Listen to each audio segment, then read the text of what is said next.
effectivement.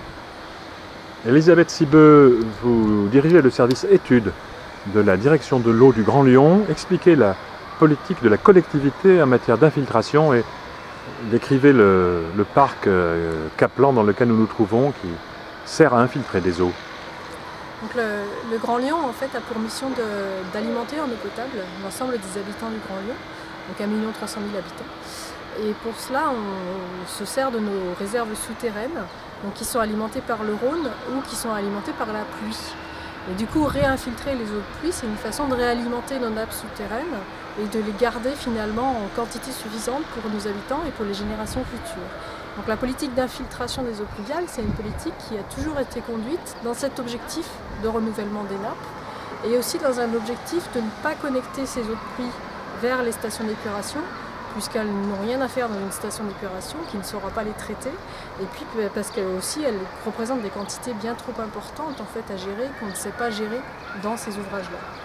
Donc du coup, la politique globalement du Grand Lyon, c'est chaque nouvel aménagement, chaque nouvelle construction doit gérer ses propres eaux de pluie qu'il génère parce qu'il a imperméabilisé, parce qu'on a fait des toits, on a fait des routes, on a fait des sols qui deviennent imperméables.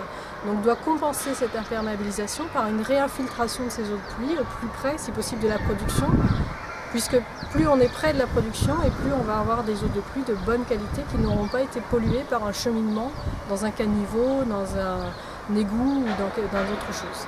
Donc c'est bien une infiltration systématique au point le plus proche de là où l'eau de pluie va ruisseler et est produite. Donc ici sur le parc Jacob Caplan, on est sur une opération d'aménagement urbain qui a été réalisée dans les années 2007 à 2010 avec de l'habitat, une école, avec des bureaux. Et toutes les eaux de pluie en fait, de ce secteur sont récupérées dans un système d'assainissement collectif et réinfiltrées dans un bassin d'infiltration qui est derrière nous, qui est réalisé donc, dans le parc public dans lequel nous sommes et qui permet donc la réinfiltration des eaux de pluie dans ce système de douve qu'on voit derrière qui est très doux, qui est en herbe, donc qui représente plus un espace vert au départ qu'un espace vraiment de pluie, mais qui donc quand il pleut peut venir être inondé petit à petit, tout doucement.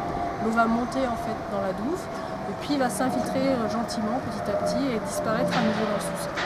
Donc on a un système qui est un système très naturel, qui respecte finalement le cheminement naturel qu'a l'eau d'habitude. Donc de venir pendant la pluie, comme il y a beaucoup d'eau qui est produite, elle va s'accumuler.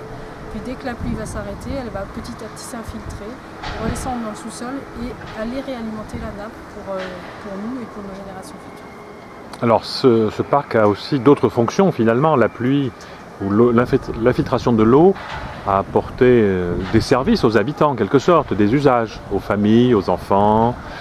Tout ça permet de réduire aussi la chaleur qui peut être ressentie dans le secteur.